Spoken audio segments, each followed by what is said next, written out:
Okay, boys and girls, let's take a look at this problem. It says to solve on the whiteboard, show your work and check your answer.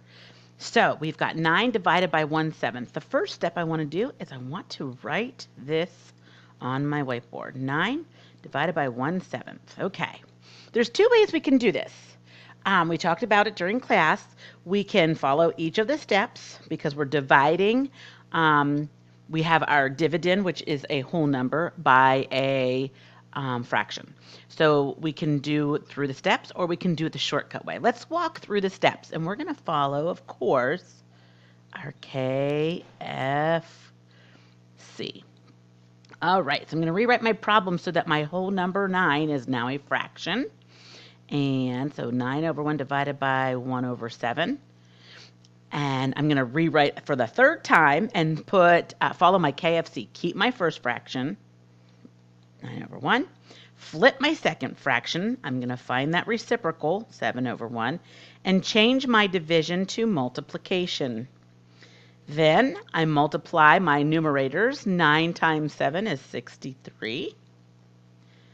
And my denominators, 1 times 1 is 1. And we know that any number over 1 equals that whole number of 63, that number, whatever that number is. So we have 63. Now, let me show you how to do the shortcut if you would like to do the shortcut method. We're still using the idea of the KFC, the keep, flip, change, but since 9 is a whole number, and our 1/7 is our fraction, that's our divisor. So 9's our dividend. 1/7, if we do the reciprocal, right, we flip it, that becomes 7 over 1, which is equivalent to 7.